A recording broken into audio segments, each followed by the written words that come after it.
Sou Guilherme Sargentelli, pediatra e host do PBcast, o podcast do grupo Pronto Baby, que leva informação segura em pediatria para a sociedade. Hoje, temos um tema muito interessante para discutir nesse episódio, que é a deshospitalização e os cuidados domiciliares. Um tema relativamente novo, mas muito relevante em saúde. Para falar sobre esse tema, uma pessoa extremamente qualificada, que eu conheço há bastante tempo, e é uma enfermeira Ana Carolina Britz, que possui pós-graduação em obstetrícia pela UFRJ, é mestranda em saúde materno-infantil pela UF, MBA em gestão em saúde pelo Hospital Israelita Albert Einstein, em São Paulo, e também cursando o MBA em gestão empresarial pela FGV. Além disso, Carol é gerente de enfermagem do Home Baby, do grupo Pronto Baby. Carol, seja muito bem-vinda. Muito obrigada, agradeço pelo convite de poder falar um pouquinho sobre o Home Baby e o Home Senior, né? Hoje dentro desse tema muito importante que é a deshospitalização e cuidados domiciliares.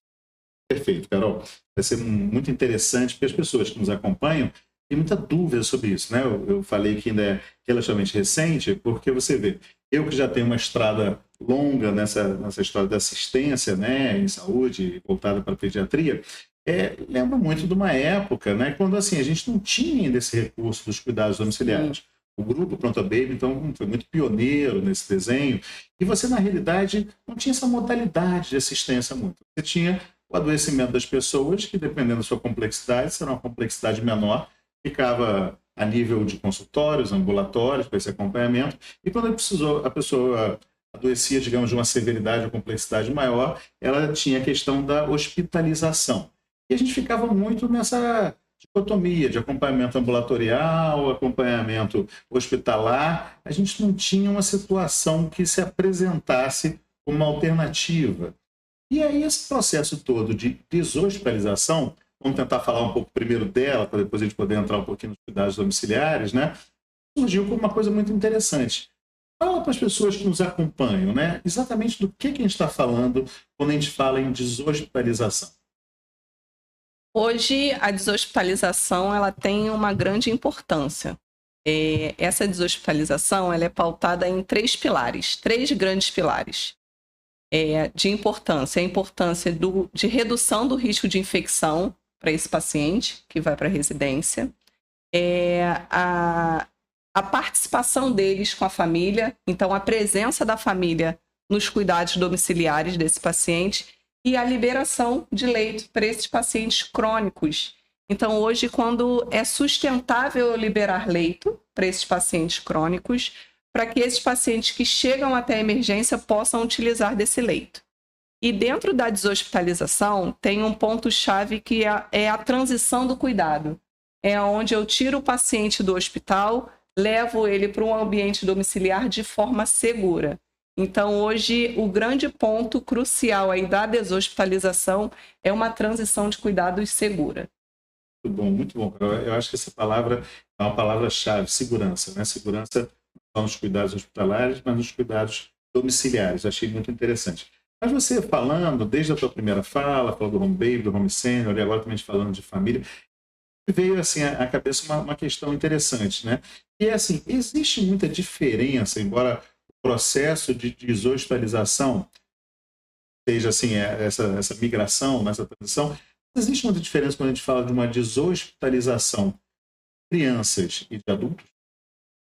Hoje a deshospitalização, a transição do cuidado, ela é feita da mesma forma. Então, eu tenho uma enfermeira, uma equipe médica, um fisioterapeuta que vai fazer a avaliação desde o hospital. A mesma equipe vai fazer a implantação desse paciente na residência. Eu tenho algumas particularidades. Na criança, o que eu tenho é um pai e uma mãe esperando uma criança na residência. No adulto, muitas das vezes eu tenho os filhos, né? Então, às vezes a família tem 2, 3, 4, 5 filhos e do pai e da mãe acaba restando somente 2 ou somente 1, que traz muitas vezes a gente tem uma desestrutura familiar quando a gente fala de criança. A transição do cuidado de criança, eu tenho algumas, como hoje. Dentro do Home Baby e do Home Sênior, eu tenho complexidades diferentes, perfis diferentes de paciente. Dentro do Home Baby, eu tenho uma complexidade muito alta. Eu tenho pacientes em ventilação mecânica, traqueostomizados, grande parte deles, então, muito mais complexos que os pacientes do Home Sênior, que já são pacientes que já estão numa fase mais de reabilitação do que os pacientes do Home Baby, que já têm uma doença de base mais crônica. Bom, Carol, você falou uma coisa que eu vou querer resgatar um pouquinho mais à frente, que me interessa muito. Você falou da questão de que algumas famílias, inclusive, um dos cuidadores fica solitário, né? Quer dizer assim, então a gente vai falar um pouco disso, que isso é uma coisa que eu acho muito, muito importante, a gente está dando uma atenção. Mas nessa estrutura, você falou de outra coisa que também achei muito relevante, principalmente para quem nos acompanha, que é essa questão de pacientes em ventilação mecânica, usando um respirador, né? Eu acho que muitas pessoas ainda têm uma ideia que isso é uma estrutura não possível dentro do ambiente de cuidados domiciliares. Ou mais, eu acho que as pessoas ainda têm talvez um pouco de dúvida do que um cuidado domiciliar pode oferecer, né? Se tem diferenças, existe diferença, todo paciente em cuidado domiciliar recebe tudo igual? Não, tem uns que são um modelo, não são. O que dita um pouco essa mudança? O que são as possibilidades? Fala um pouco dessa estrutura, quer dizer assim, para quem nos ouve, dessa estrutura que pode ser oferecida a um paciente em cuidados domiciliares. Hoje, o grande norteador do tipo de cuidado domiciliar é o paciente. Quem me diz o que vai necessitar dentro de uma estrutura básica é o próprio paciente. Hoje eu tenho um paciente hospitalizado, ou muitas das vezes um paciente realmente já em residência que necessita de um suporte de uma empresa de home care, de uma prestadora de home care. E esse paciente ele pode ter uma ventilação mecânica, ele pode ter uma traqueostomia, ele pode ter uma gastrostomia. Então, hoje a gente tem duas grandes modalidades dentro do Home Baby e do Home Sênior, que a gente chama de internação domiciliar e de atendimento domiciliar. Os pacientes de internação domiciliar precisam de uma assistência 24 horas. Propriamente dito, um técnico de enfermagem, que passa aí 24 horas, ou 12, ou 6 horas dentro do domicílio. E os pacientes, além da outra gama de profissionais, médico, enfermeiro, fisioterapeuta, fonoaudiólogo, terapeuta ocupacional, psicomotricista, dentre outros. E na atenção domiciliar, eu não preciso do técnico de enfermagem. É somente uma equipe multiprofissional que vai e faz os atendimentos, o acompanhamento para reabilitação desse paciente. Mais uma vez, a tua fala me reportou, nós que somos profissionais da área de saúde, né? Que acaba tendo, né, um recorte com as nossas experiências pessoais. Achei muito interessante que você falando essa questão de que acaba que a complexidade, né, do paciente é que dimensiona um pouco isso que ele tem direito. Lembrou muito uma fala que eu acho muito interessante, né? Enquanto pediatra, muitas vezes as famílias me perguntam quando é que eu vou ter alta, doutor? Eu sempre digo que não sou eu que dou alta, é o próprio paciente. Exatamente. Então, eu acho que é muito interessante isso que você falou, porque tem muito a ver com essa questão de talvez a complexidade que defina essas questões da possibilidade. Mas uma coisa que eu acho interessante é assim, também para quem nos ouve, então as pessoas ficam, como é que eu consigo isso? Porque muitas pessoas se veem numa situação de terem, né, um dependente, uma criança que precisa de alguns cuidados que pareçam compatíveis com cuidados domiciliares, ou alguém mais velho na família que também, né, assim, a sua situação clínica esteja caminhando para essa dúvida da família de como é que ela consegue esse direito. As pessoas conseguem, o que elas fazem para conseguir? Qual é essa possibilidade dos cuidados domiciliares estarem disponíveis para as famílias que imaginem que tenham esse perfil, tal, que sejam orientadas pelos profissionais no sentido de poderem ter? Hoje, a necessidade de uma implantação do cuidado domiciliar, ele parte de uma solicitação médica. Então, a gente tem um paciente hospitalizado, ele tem a solicitação médica de uma solicitação de home care, que vai para a operadora de saúde ou vai para uma clínica da família, uma estratégia de saúde da família, e a partir dessa solicitação é que existe a avaliação, a definição do programa de atendimento e realmente o início da transição do cuidado. O início da transição do cuidado começa desde a solicitação do médico lá que está dentro do hospital. É ali que a gente já começa também a sensibilizar a família que os cuidados precisam ser dentro do domicílio. Interessante, cara, interessante. Você estava falando aqui, eu estava pensando uma coisa, você estava falando muito dessa estrutura, né? Existe uma de certa forma, os cuidados domiciliares eles têm toda uma questão protocolar, né? E é muito bom que a gente possa conversar com quem nos assiste sobre esses protocolos, sobre essas situações.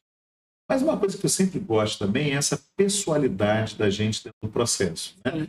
Você tem uma trajetória, enfermeira Ana Carolina, eu tenho uma trajetória de pediatra, Guilherme Sargentelli, e aí por mais que muitas coisas em comum da gente, que é profissional de saúde, né, se tangenciem, se toquem, ou de outras pessoas que são da mesma especialidade que a gente, e tal, elas possam se tocar, existe uma coisa de pessoalidade, daquela vivência. Se você me perguntar, talvez, na minha especialidade, algumas coisas, eu vou dizer uma vivência que o outro colega ou colega diria diferente, né?